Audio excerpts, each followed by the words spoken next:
Good morning, everyone. Welcome to the Sustainable Beauty E-Summit. My name is Thembisile Mashinini, and I will be taking you through managing supply chains and material updates. I hope to offer some insightful frameworks and models that help create a little bit of agility and sustainability in how we view supply chain and how we manage it. I'll also be touching a little bit on a couple of materials that have become quite vocal since last year.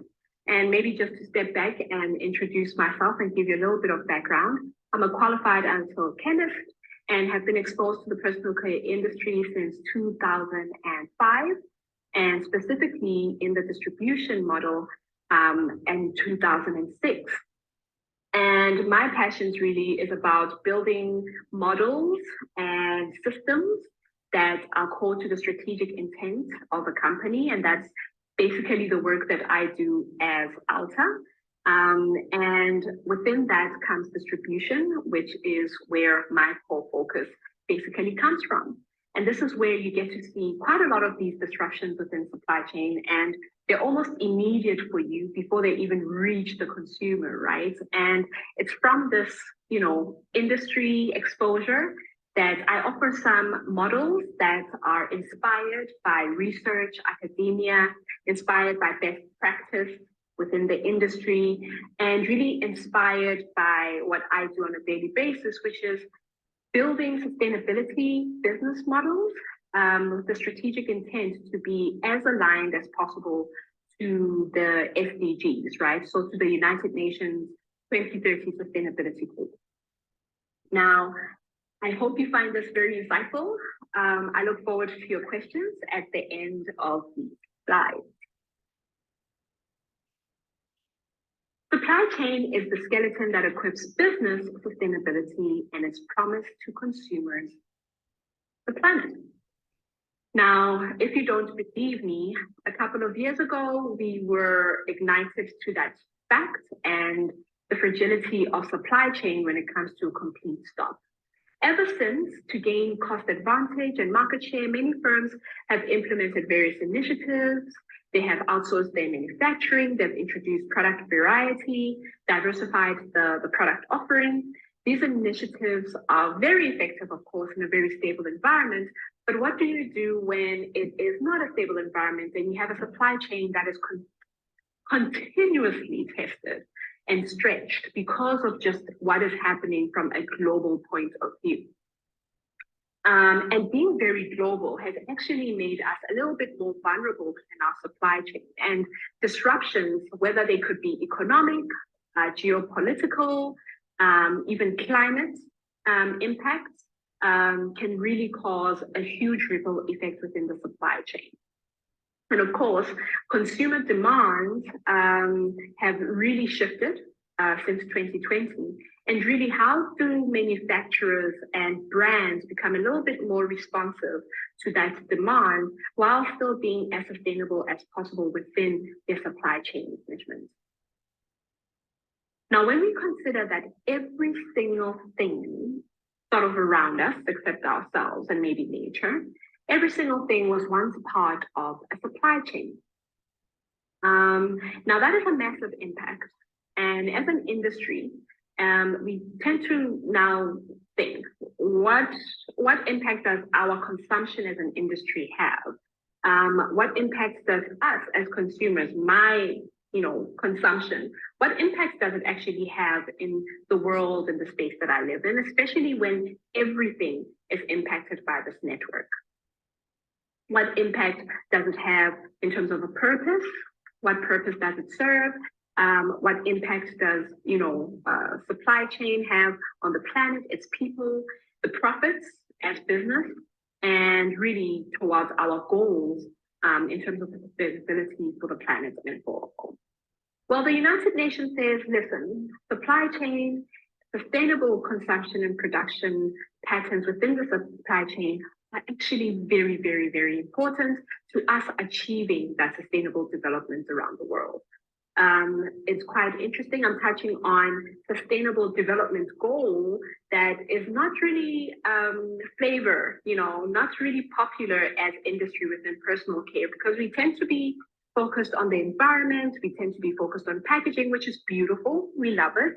However, let's take a step back, especially with such a fragile supply chain that we have, especially, the way we are so global as brands, as businesses. How do we become more sustainable?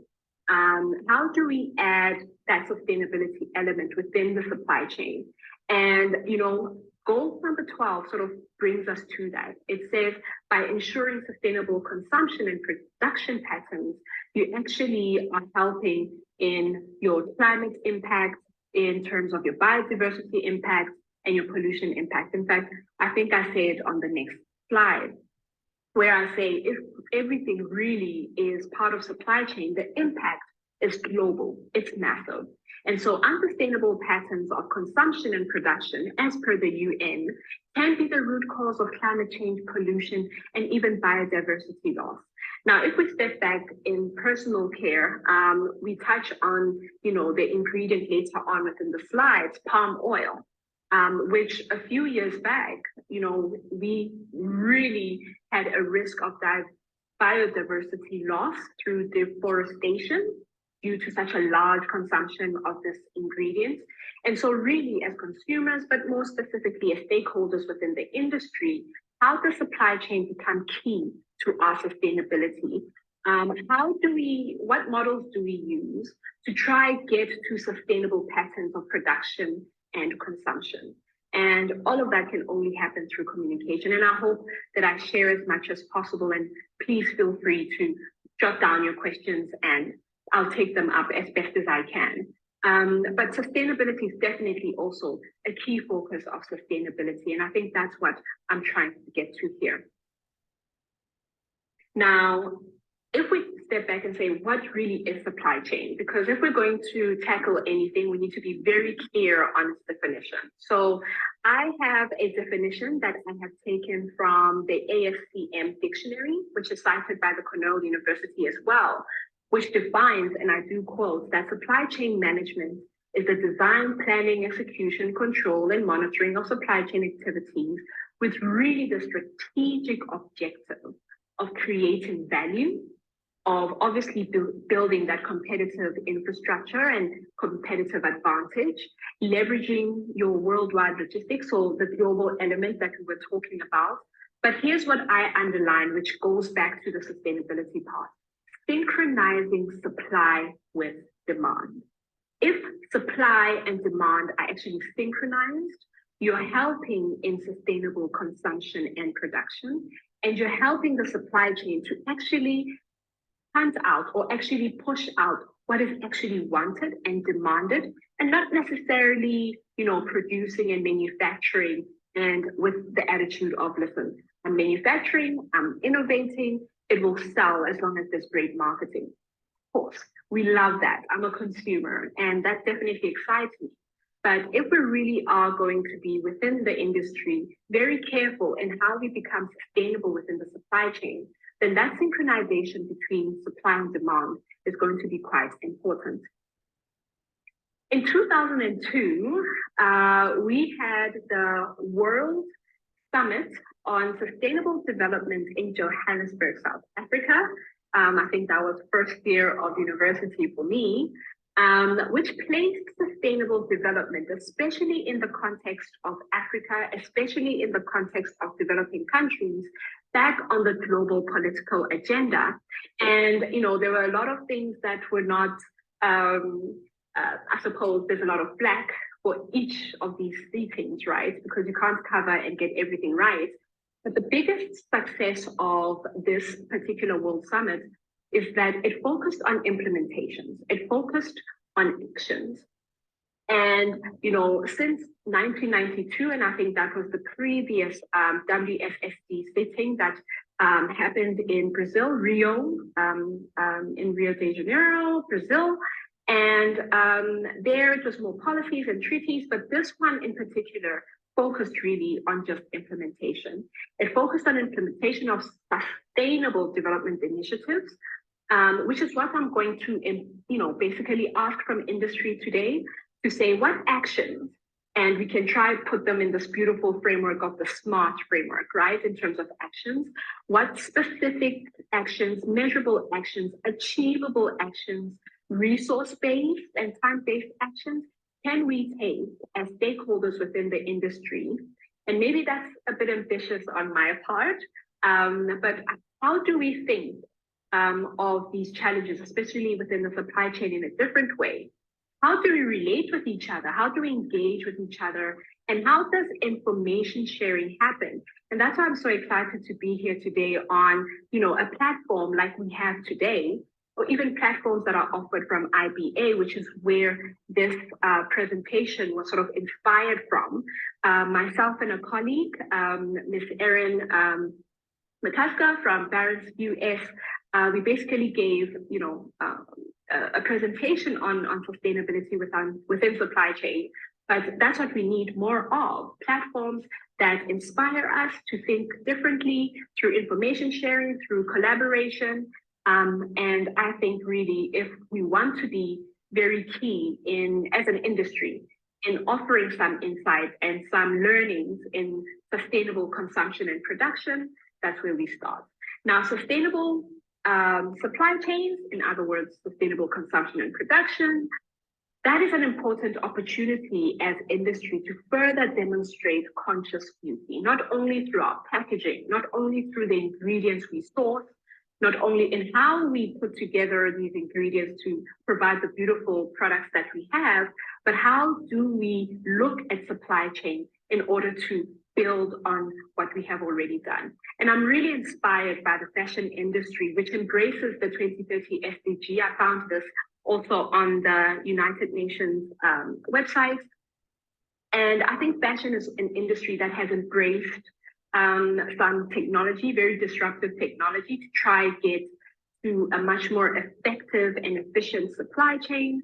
We see it now. You place an order for me personally, through my daughter who loves to shop. There's a website called Shein. She places her order, you know where it is, it comes, and it basically meets that demand. But how do we make that smarter, especially within personal care? And I think there's some insights from that industry that we could also take from them in order to achieve this goal, number 12 out of 17, right? To ensure that sustainable consumption and production pattern. Now, I said quite a bit, but if we step back, and I'm going to step back a bit and say, we hear you, Thembisile, we have this big purpose, we want to be sustainable, and maybe we need to look at our supply chains and how do we become sustainable with that. But do you know the environment? Yes.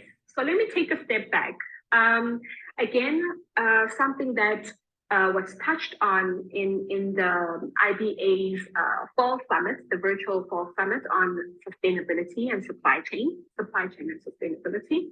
Dr. Kemi, don't kill me for getting the word order wrong. But it was really saying there's a lot that happens on a daily basis, on a month-to-month basis, and there's so many things that happen that cause such a crisis within the supply chain. In 2022, we reflected on how supply chain is changing strategies, for businesses and how they review and how they look at things, and how a lot of manufacturers we touched on earlier thought, okay, maybe I can outsource my manufacturing. Maybe I can move, this part of supply chain to a 3PL, a third-party logistics partner. A whole lot of strategies had changed, but we still have quite a bit of things that can really throw you for a whack, like container shortages. But what was massive for all business, regardless of industry, was of course the Russia-Ukraine crisis, a war that we thought, okay, it's causing a little bit of instability, but we're starting to question if this is the new normal when it comes to supply chain crisis. It looks like it's a war that is going to be around for a while. And as supply chain, how do you become more agile? How do you become more responsive and a little bit more in tune in terms of supply and demand? Again, yes, I think I've touched on the supply chain and sustainability virtual summit. And myself and my colleague also looked at the climate impact on supply chain, how it can impact transportation, how climate impact can cause massive disruptions, which have huge losses for businesses, which we feel as consumers as well. But how also, which isn't really climate per se, but maybe I suppose it's the political climate, the macroeconomic impact of decisions that are made in specific countries that can have these ripple effects within the industry that we're in. Now, in the quest to build resilience, most firms invest in a variety of risk mitigation. But again, I think this platform is where we can say these challenges, where supply chain crisis is almost becoming like a new normal, while we're going to have new ways of thinking and new ways of doing. And I'm extremely inspired by an article that Dave Ulrich, a very well-published journal in academia, in management, and business science, Dave Ulrich, in his 2020 paper, talks about harnessing uncertainty. And it was reading this article that it further affirmed, gave affirmation to the model that I am sharing with the industry today, inspired obviously by academia, by research on how you can create some innovation that helps with that agility. But in this paper, Dave Ulrich talks about how do you harness uncertainty. On one side, please don't fall into the trap of false hope, where it's false optimism or where you give up or give into it. In fact, he says it's a time where you can actually get energized and excited because it's a point in time where you can reflect and probably a point where you can reinvent and transform or reimagine how we can do things. He actually goes into the different 6 steps of how you can harness uncertainty. So I do implore you to please read up his article, which I'm happy to share at the end of, or a link to his, or the name to his article at the end of the slide. So in terms of models, now we have, that's me sitting there. I was recently invited to the 6th biannual conference by AFAM, which stands for Africa Academy of Management. And there and my colleagues, you can see the cohort there, we presented sustainable business models in and for Africa. And this is where I presented, you know, a lot of the work that I am doing from research point of view, from business point of view, from data capture point of view. And I think this is quite an interesting model that is inspired by research literature to maybe start a conversation on how we look at supply chain. And I like to call it the big hug model because it literally means, you know, collecting and just harnessing and leveraging on these partnerships. But you'll see why it's called sort of like the big hug now. Now, this value chain obviously is cemented through purpose, planet, people, and profit. And that's always the question that, you know, we recommend to companies, to customers. And what we talk about is that, you know, the business of the future is a business that has its purpose, planet, people, and profit at the forefront of its strategic intent and at the forefront of its systems and its systems thinking and its way of implementing what it needs to implement. This value chain model is based on the work done by Soleimani and Van der Veer's 2022 research paper. I like to call it the big hug model. The observations from the Soleimani and the Van der Veer show that collaboration, and I do quote, collaboration with the firm's supply chain partners would be a rich source for highly needed innovation. However, it is both practically and theoretically unclear how we focus such collaboration. We're leading to the research question, which they tried to answer within this model, on what are the essential collaborative capabilities that organizations and external networks must obtain to foster innovation, to help them be agile. Organizations, obviously, that incorporate supply chain management within their core strategy go beyond and who go beyond the operational view of supply chain have a better market advantage. And this is the words from Graham Stevens' publication in 1989. So in the last 20 years, several new best practices have been created. But this value chain is this value chain model, this framework that is presented by Soleimani and Van der Veen is actually quite a cool one. Why? Because it incorporates the front and the end.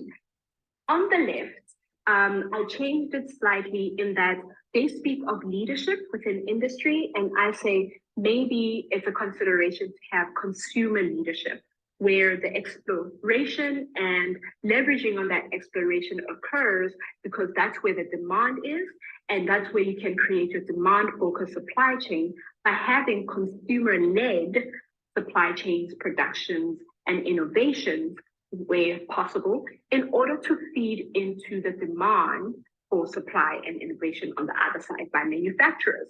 So on the left side of the model, you've got your consumer and that data and that demand. And on the right, you're talking about your manufacturers who are basically getting this information and exploring that area and leveraging on this to create a little bit better agility within their supply chains through innovation. But how do you do it? Well, the first thing is systems.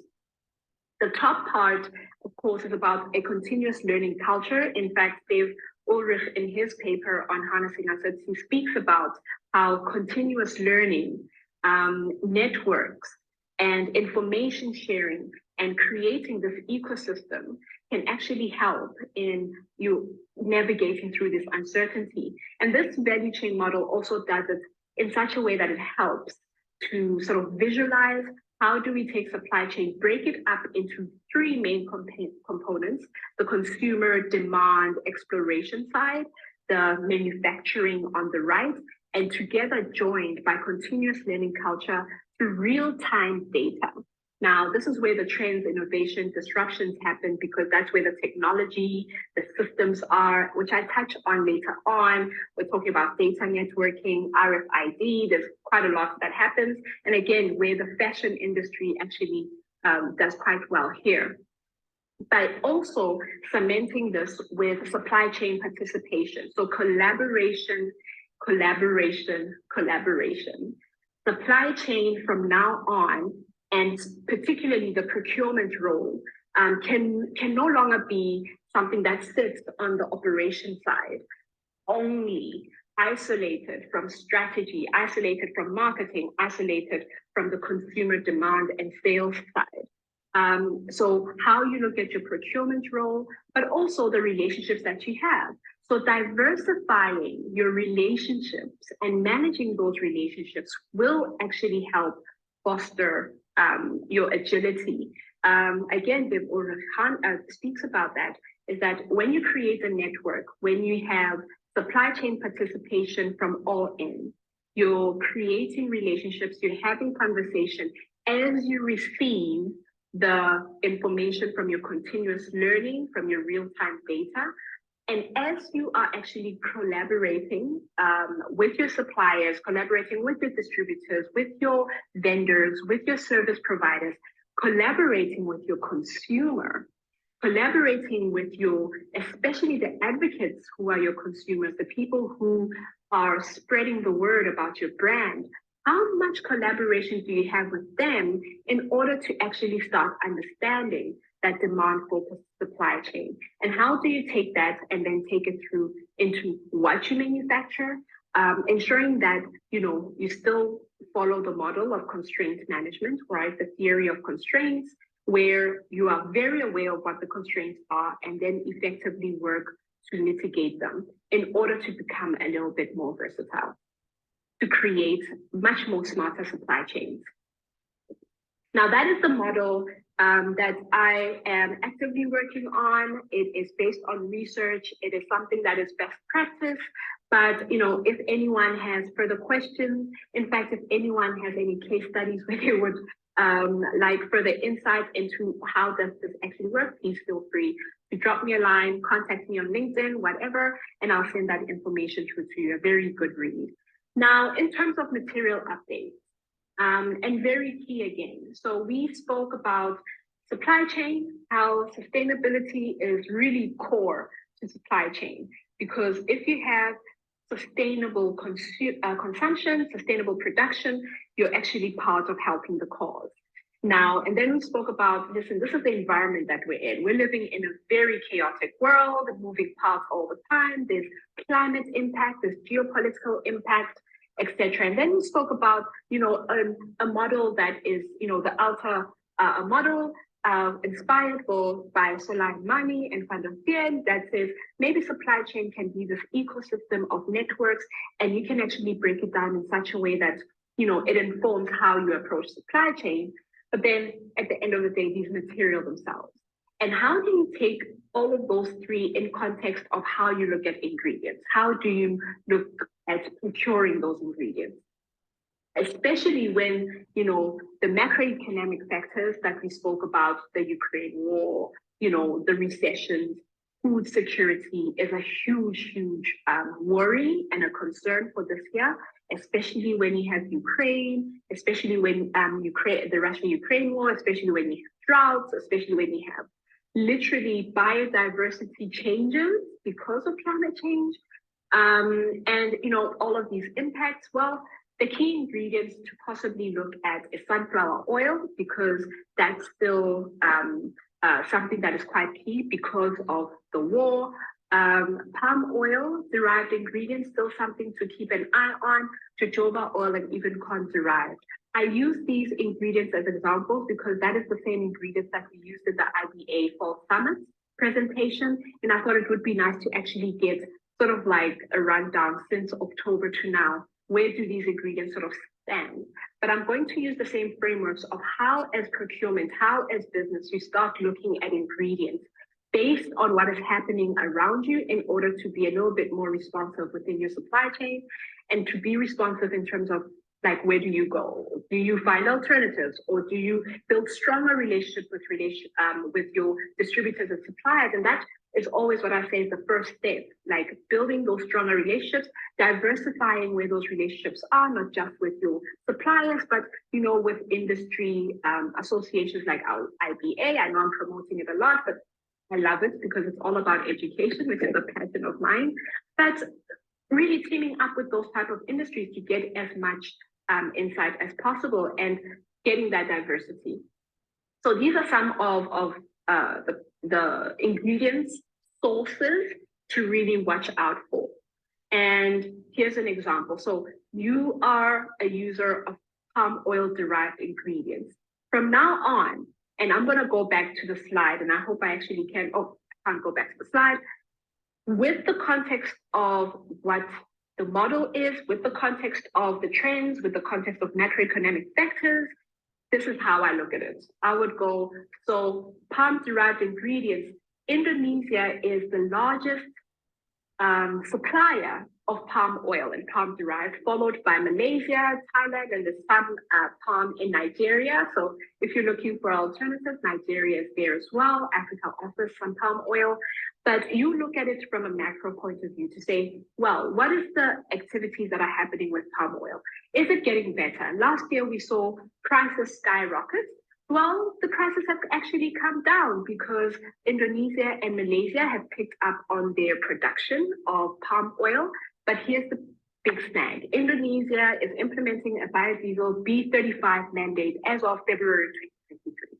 We don't know what the impact is, okay, so far. However, what this B35 mandate is that from now on, within Indonesia, the biofuel blend will increase from 30% of palm derived to 35%. So an increase of usage of palm oil within your biofuels. That takes supply out of where we currently are.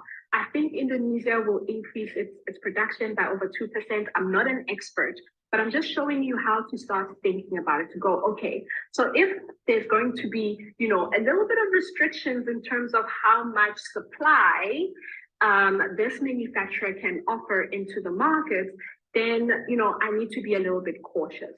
Do I start looking at Malaysia? Do I start looking at alternatives? And when you look at the prices are falling, that's great, but what does that mean? So you start looking at your material from this point of view to really start understanding what is the impact all the way to me from a supply chain point of view.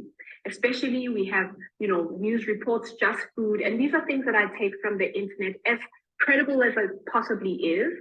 Global palm oil supply set to shock as India tightens exports. A little bit extreme. I don't think it's shock, but let's see. This B35 mandate is implemented only in February. We'll only see the impacts thereof.